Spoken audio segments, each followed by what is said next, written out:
بسم اللہ الرحمن الرحیم۔ واضح رہے کہ شیئرز کی خرید و فروخت کے جائز ہونے کے لیے مندرجہ ذیل شرائط کا ہونا ضروری ہے۔ جس کمپنی کے شیئرز خریدے جا رہے ہو واقعتاً وہ کمپنی یا ادارہ حقیقت میں موجود ہو، یعنی اس کے ماتحت کوئی فیکٹری، کارخانہ، میل یا کوئی کاروبار چلتا ہوا موجود ہو، اور اگر کمپنی یا ادارے کے تحت مذکورہ اشیاء نہ ہو یا کمپنی یا ادارہ سرے سے ہی موجود نہ ہو، صرف اس کا نام ہو اور اس کے شیئرز بازار میں اس لیے چھوڑے گئے ہو تاکہ وہ شیئرز اس کے پہلے سے زیادہ رقم حاصل کی جائے اور منافع حاصل کیے جائے، تو ایسی کمپنی کے شیئرز کی خرید و فروخت جائز نہیں۔ کیوں کہ ہر شیئر کے مقابل میں جمع شدہ روپے کی رسید ہے، کوئی جائیداد یا ایسا مال نہیں جس پر منافع لے کر فروخت کیا جا سکے، اسی لیے یہ جائز نہیں ہوگا۔ کمپنی کا کل یا کم از کم غالب سرمایہ جائز اور حلال ہو، یعنی جس موجود کمپنی اور جاری کاروبار یا کارخانے کے شیئرز خرید و فروخت کیے جا رہے ہو اس کا سرمایہ جائز اور حلال ہونا چاہیے۔ رشوت، چوری، غصب، خیانت، سود، جوئے اور سٹے پر حاصل شدہ رقم نہ ہو، لہذا سودی ادارے جیسے بینک یا انشورنس کمپنی وغیرہ کے شیئرز کی خرید اور فروخت جائز نہیں ہے، اسی لیے ان کے شیئرز نہ خریدے جائے۔ کمپنی کے شرکاء میں سودی کاروبار کرنے والے یا کسی اور ناجائز اور حرام کاروبار کرنے والے اداروں یا افراد کی رقم شامل نہ ہو۔ کمپنی یا ادارے کا کاروبار جائز اور حلال ہو، یعنی کمپنی یا ادارہ کے کاروبار کے طریقے کے درست ہونے کے ساتھ ساتھ یہ بھی ضروری ہے کہ کمپنی یا وہ ادارہ کاروبار اس کا جائز ہو، مثلا شرعی شراکت اور شرعی مضاربت کی بنیاد پر کاروبار ہو۔ اگر کاروبار ناجائز ہوگا تو اس کمپنی کے شیئرز کی خرید اور فروخت ناجائز ہوگی،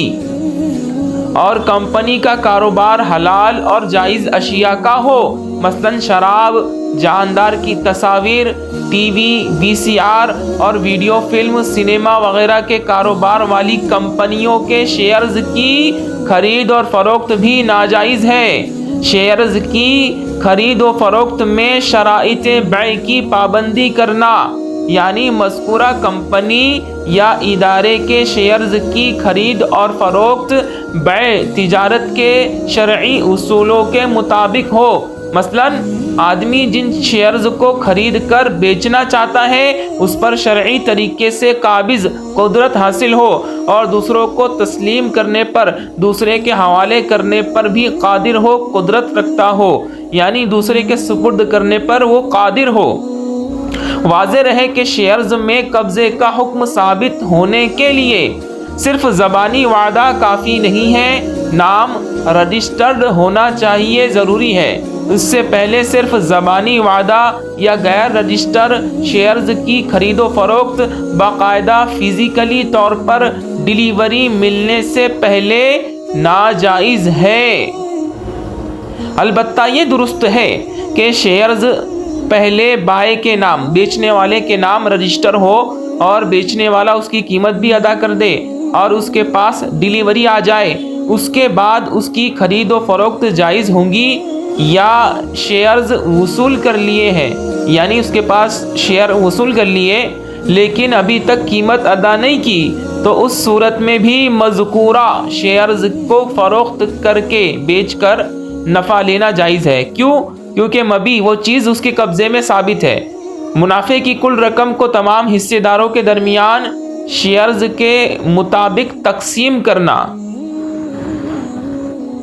مثلا کمپنی میں جو منافع ہوا ہے اسے تمام حصے داروں میں ان کے شیئرز کے مطابق تقسیم کر دیا جائے، لیکن اگر کوئی کمپنی مستقبل کے ممکنہ خطرے سے نمٹنے کے لیے